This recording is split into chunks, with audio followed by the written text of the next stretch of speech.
na.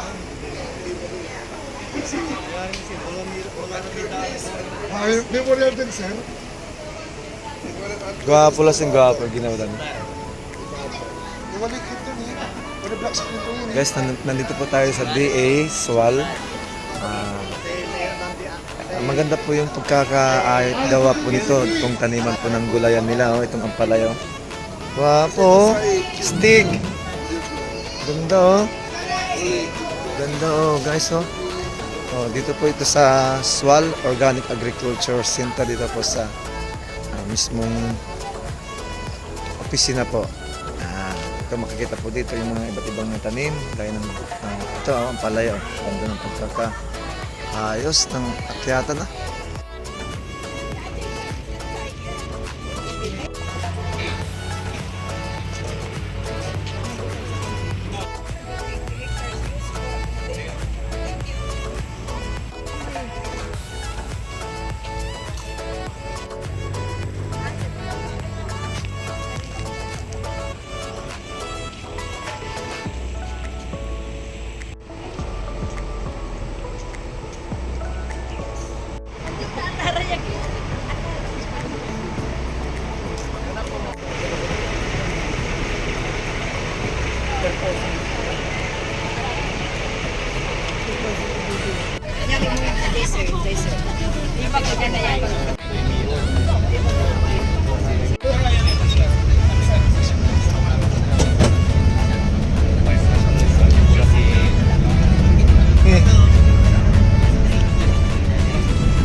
Yes, ma'am.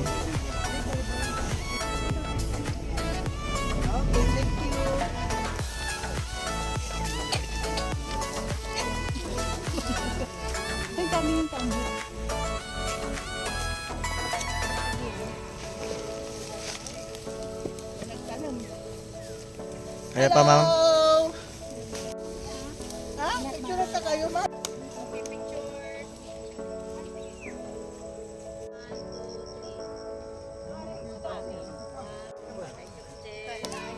Plastic. Dahan-dahan para hindi masira yung ugat. Tama. Oh, tapat-tapat yun. Ito, counting na ba? Cute.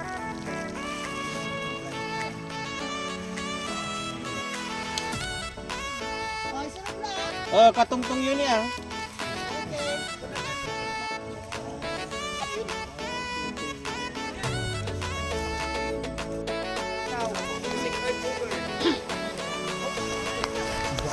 Planting tayo dito guys sa DA Swal. Mga kalamansi po namin itinanim. Yan. Maraming kalamansi. Dito sa mga dito. Yung mga samahan pictures District 3 at District 4. Anong area yan?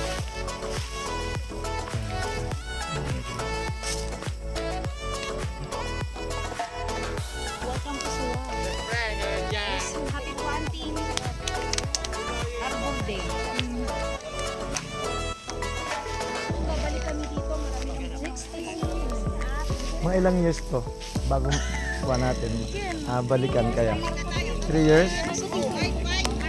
Okay, 3 years guys ang marketing po ng kalamansi. So babalikan po natin itong mga kalamansi dito sa DA Swal para po Panan kanya, ako. Kaya bulan. Ito tinapunan. Okay, number. Balik-balik number. Number 69. Number 69. Nagpuntabon. oh, mamaya babalikan natin. Yeah. Kailangan talagang lagyan pa ng lupa naman. Pili ka balik mo tayo pa. Ay, okay. Lagyan nyo pa. Kulang pa rin. Okay. Sabi ni Ma'am Marites. Malaya, sir. Yes, ma'am. Okay, yan. Ganyan po dapat. 69 talaga. Okay na yan. Okay, dito po tayo. Ano yun?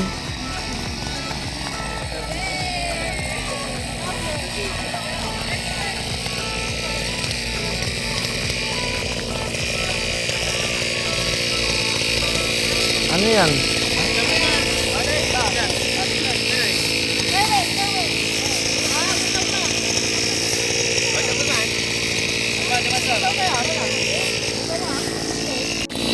Tapos?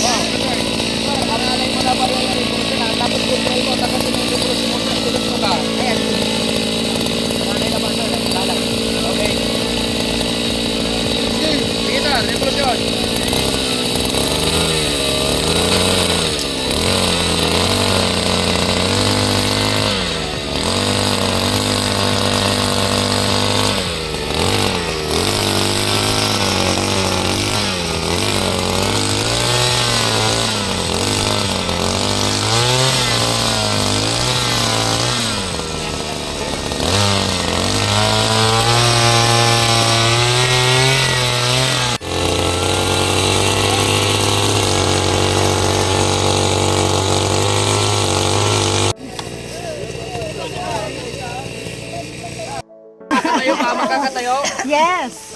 Sali yun, makatayo na. Magkikit siyo. Ay, Marit. Opo. Look. Ang lumis. Lumangalak kayo yung pala ko card ba yan? Assist na natin, may matas na ano na, balas na tuloy-tuloy na. Then, meron din po sa bangko.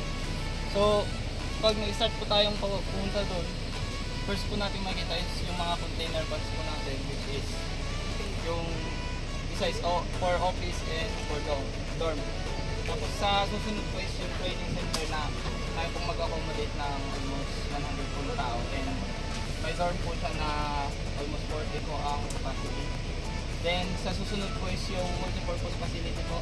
May area po doon for processing po ng iba't ibang meat or fish products po. Then meron po siyang areas for training din po. Wow! Kitang-kita dito yung lingering golf. Okay. Maganda po yung... Bro, doon pasok tayo pong user adong. Ayun, no? Ini kapitulyo ay, kapitulyo. Paano to? Di ba ini kapitulyo? Ayun, no?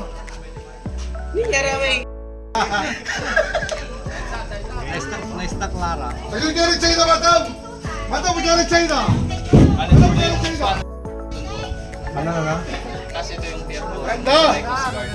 Kasi ganda. Ano po yung workshop, yung sa ano ng pinag-uusapan minsan din. Okay.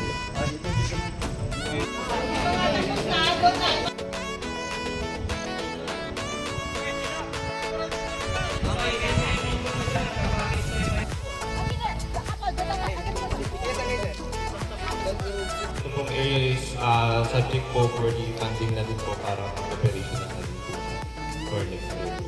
So bali tinatapos lang po yung mga construction si binubuo po yung mga ibang kagamitan po para complete na po pag i-serve na po natin sa ating mga farmers and sa mga facilitators, depots, mga ganyan po natin yung mga digging fund po natin.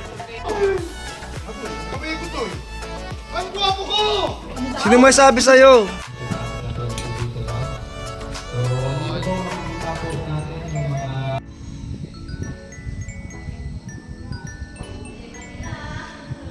po ng Bima Bamboo. Saan? Cultured po. Pero recently lang po yan. Okay. Last July. Pala kayo ka na pala.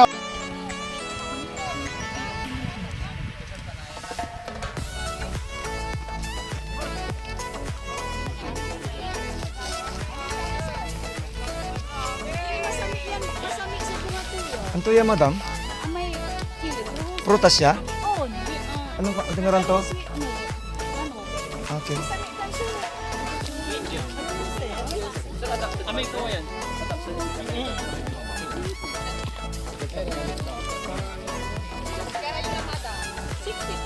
Ay, ugog ni madam. Kaya data kayo. Sarap sa liwan naman. Ay, sarag to ni.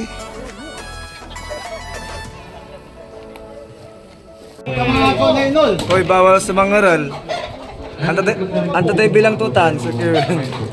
Pahaman po yung nakakawa po sa ating main area po. Doon po nagbibigay po ng mga chicken po. Kaya nilagay lang po tayo dito para nilagay po tayo.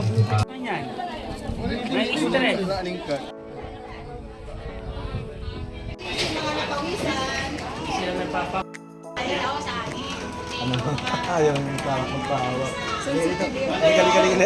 Liga. Liga. Malapit. Ayaw magpahawak. I-ano na po. So, yung iba walang sungay talaga? Oo, inaalisan ng sungay. Yung ganyan po is hindi na pwedeng tanggalin ng buhok. Matigas na. Yan po is ano, yung mga nadiworn po yan. Ah, Maliit pa lang yung sungay is pinatay na yung oo. Para hindi na tumubo, no? Ito, no, hindi na to. Kasi Sobrang haba ng sungay mo. Ayaw patanggal?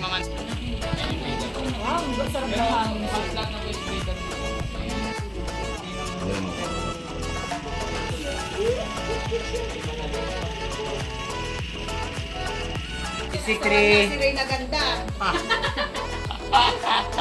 Kabayo, naka-jacket. ito kami sa mapadito kanyo.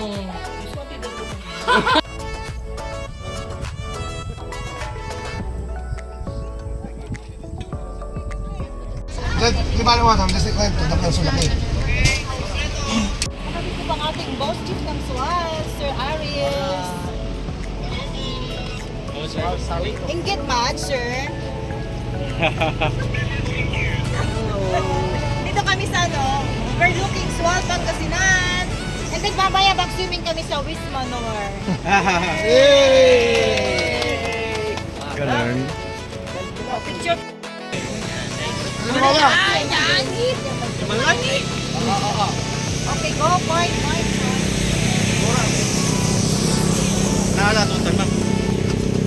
Tama, okay, ready?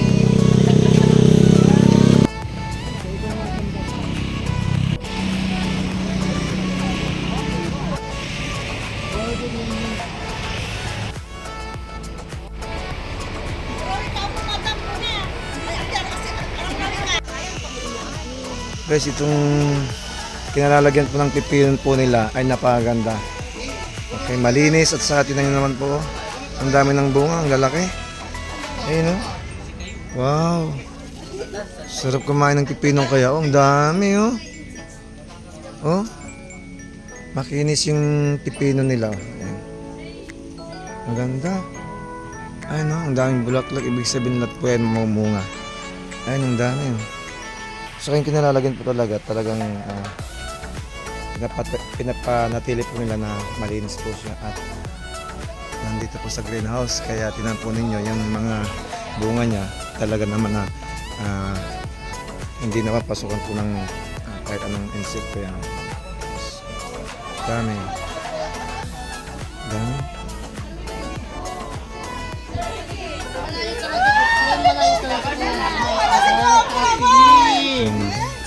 Kabalag!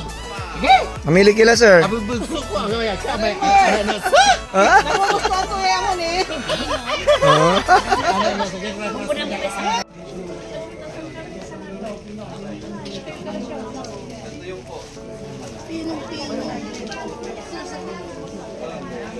Facility po. Ito po tayo ngayon sa ating vermicomposting process. 15 beds po. na ganito po ang sizing niya. So ito po yung sinasabi ko po sa inyo kanina na napalitadahan po na mga Yung parang nagbabayo yung kulay. ng machineries po. Ay, ng manure. Bayo So ito po. So andito naman po, makikita nyo pagpasok nyo pa lang po is the storage area for the cloud. Next starter. Ako atin para picture na ako. Kaya na. Ayun na yung pamaka. Igiling niyo. Kaya mo ito. Kaya si Mata Madina. Kinja. Aliwa, amay. Against the light. Madam, may palayo. Ha? Ken? Ayaw umikot oh! Ayaw umikot! Oh! Di ba dapat umikot yan? Hindi umikot oh! Ayun. Umikot? Ayaw umikot! Akong tutulog! Patayin nyo!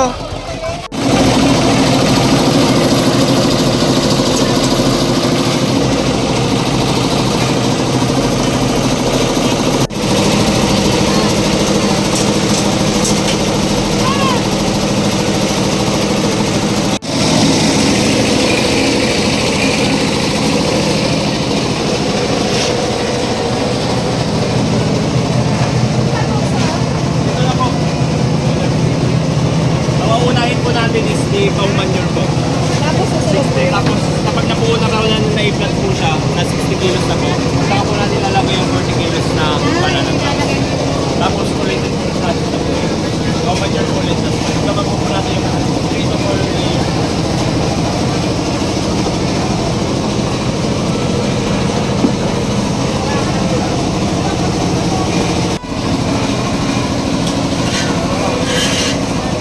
Ito po yung pangkalan po.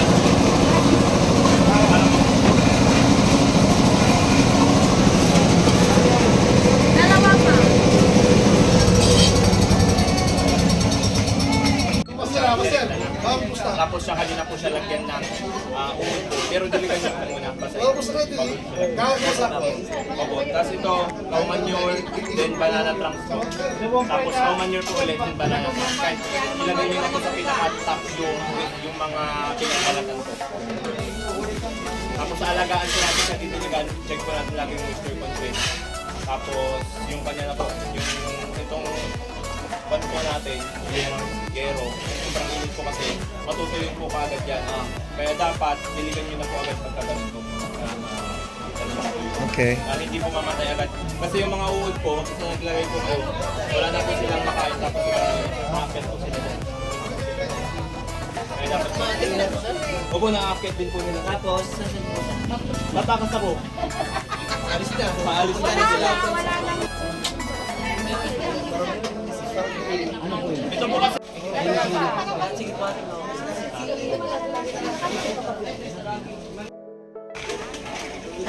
Gamit yung Saka po ito. yung rice.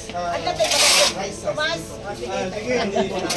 Yung rice. I-video ma'am. Okay, Sir Tomas, yung inisyo namin pala, ginagamit ka, pang kay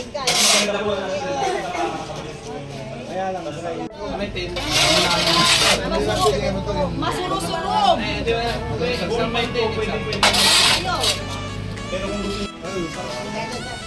Basta may cover ko.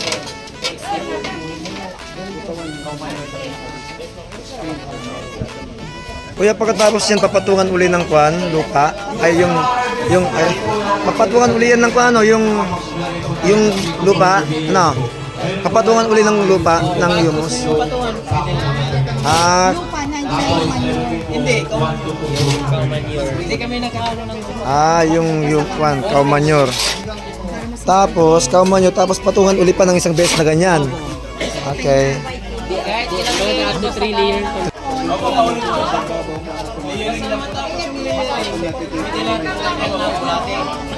Bahala na sila.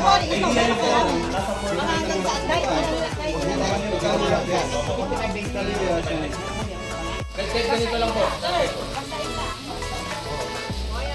Ano yung last na toppings niya? Lupa? Yung pinakaibabaw lupa? Ay, yung kwan na? Yung... Ah,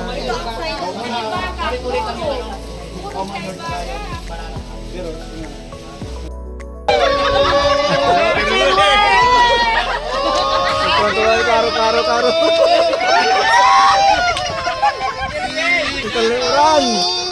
Taluran.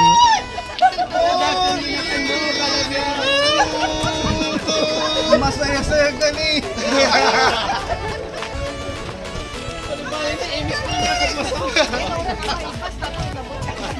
Iingatan ka, aalagaan ka sa buhay ko.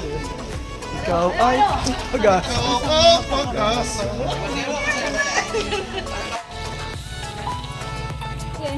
Nitan. Nita, ano yun?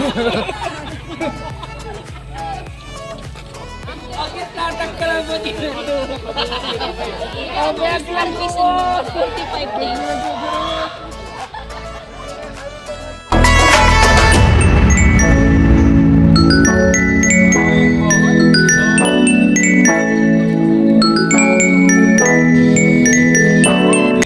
Makikita nyo medyo naka-uphill po lahat yung location niya. Kasi medyo sa organic standards po kasi natin medyo mahigpit po kasi. May mga different factors po tayong tinitignan. Like, kami po hindi po kami pumasa doon sa site po namin doon dahil po sa goat farming po namin na under po ng livestock program. So nilipat po siya dito sa taas po sa uphill po para yung mga flow ng contaminants hindi po siya pupunta dito mismo sa ating organic site. Kasi po kapag doon po, may tendency po na kapag umaha or umulan, pupunta po yung contaminants po doon sa ating taniman. So dito po tayo. So makikita nyo po dito, yung iba't ibang solanaceous crops na integrated po with the different one po. Ito po kasi under land preparation po yung iba dito, yung nakapagtanim naman na rin po. Pero yung iba tataniman pa po siya. So maaari po makita nyo po